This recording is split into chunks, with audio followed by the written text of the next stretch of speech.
Hello, I am Mario DeSanto, and today we are going to create some Foley sound effects in the recording studio.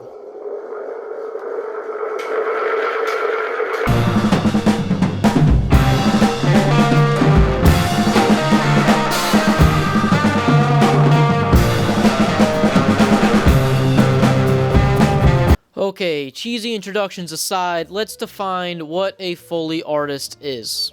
A Foley artist is a person that recreates sounds for film and TV during the post-production process in order to enhance the audience's immersion. This often includes the replacement of audio that cannot be recorded on set. This is seldom seen in the music industry because usually there is a visual component to Foley artists' work. I think the average person would be very surprised to hear about how much the Foley artist's role is important to the end product to a film or TV show.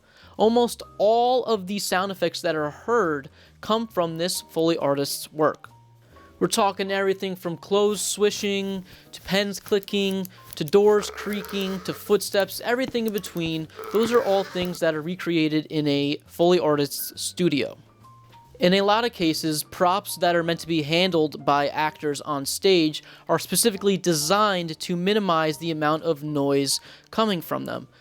There are a few videos on YouTube where you could see various of these movie magic props being used. The art of Foley goes back to the time when motion picture was first synchronized with audio in the late 1920s. When Warner Brothers and Western Electric teamed up and produced the Vitaphone that was introduced into the market in 1926, the synchronization of audio and film became commercially viable. It was a short time later when a man of Jack Foley starts recording sound effects to be synchronized with motion pictures. Fast forward to today, and this practice of recording sound effects in post-production is still in wide use. If you would like more information about the history of film and sound, I highly recommend this book for your reading pleasure.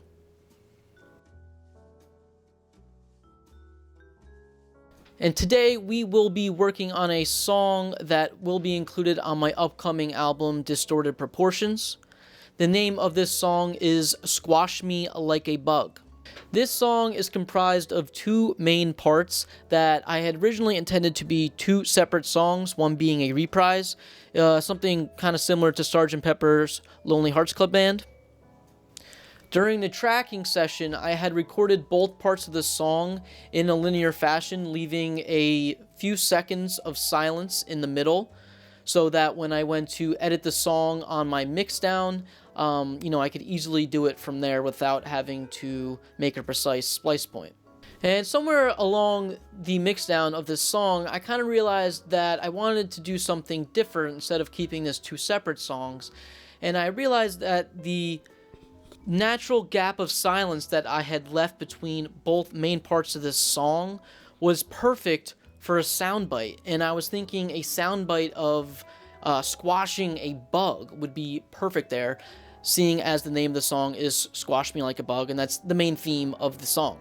So instead of me editing the song to be two separate parts, I am now going to include a soundbite of a squashing of a bug. Normally for this type of part, I go to my Foley record collection and I search through to see if I could find a sound that will suit well. And I've used this method multiple times in our recordings, and I think I'm going to do a whole nother video on that topic because that's a whole other conversation in itself.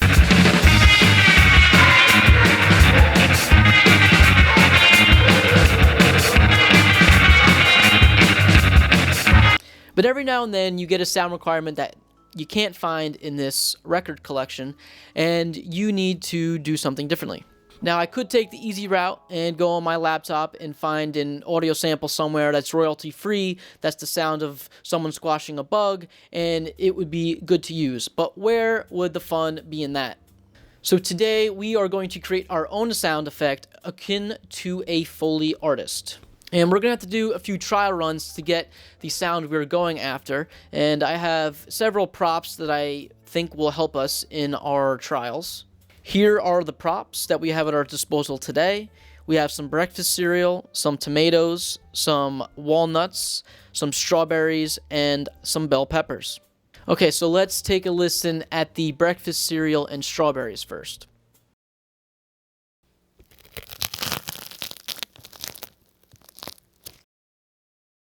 That actually is a really good starting point. I like it already. Let's see if we can improve on that. Now I'm going to do the breakfast cereal and tomatoes.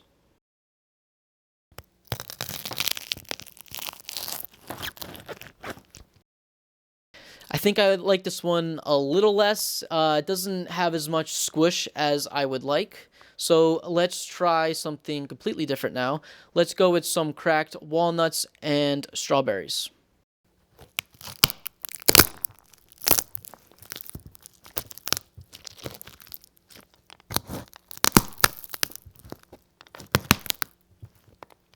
That I really didn't like at all. The walnuts cracking was just way too loud, way too ear-piercing, and it completely overloaded my microphone anyway.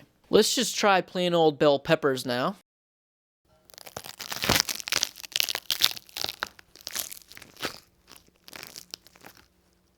And I think the bell peppers is the clear winner in my eyes. I think it has the perfect blend of the crunch with the squishiness of a bug, and I love it. So let's add it to that silent section in my song now.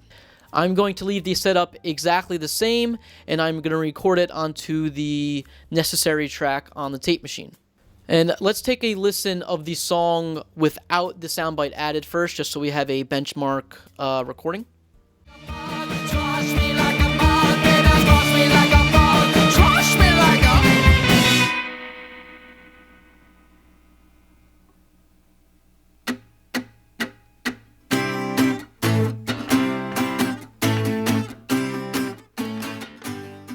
Okay, now let's listen to the track with the soundbite recorded in.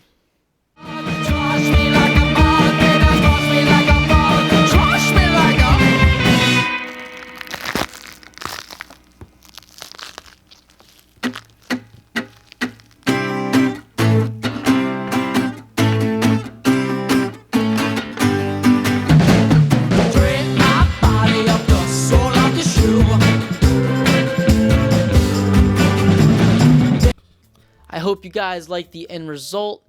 If you're watching this video within 2 months of me posting it, there's a very solid chance that this song is not going to be available online anywhere, just because it is to be included on the upcoming album. So please be patient while I get that ready. I've also used this method for sound effects in several of my other recordings. The first example is from a song called Frankenstein and His Monster, and in this one I was trying to mimic the sound of Dr. Frankenstein's laboratory, and I had to get a variety of tools scraped together to get a sound that I think fit the song well.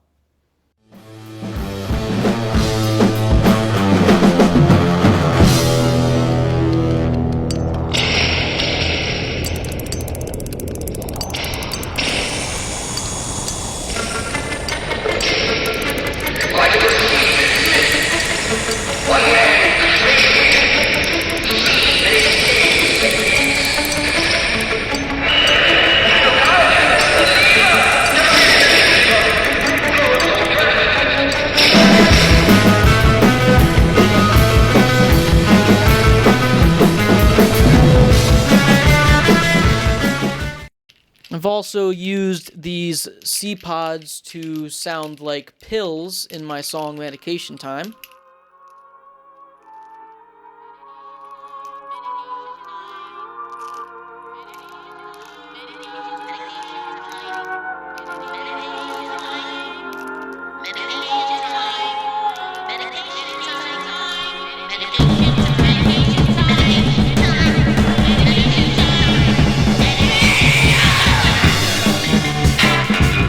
I've used a typewriter in another one of my songs.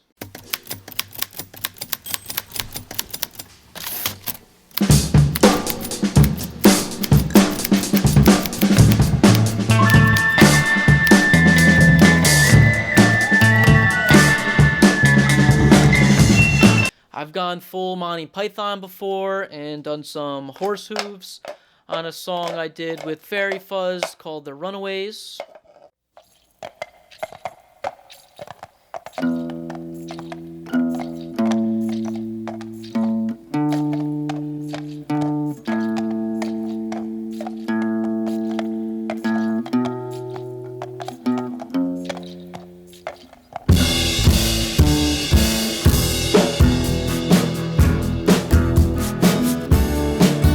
could listen to any of those songs on streaming platforms or on YouTube. Also, if anyone is interested in purchasing one of my stickers, let me know. And as always, think outside the box, have some fun in your recording space. Never just look to take the easy way out. Try to get creative, and I promise you the end result will flourish. Thank you guys for watching, and I will catch you again on the flippity flop.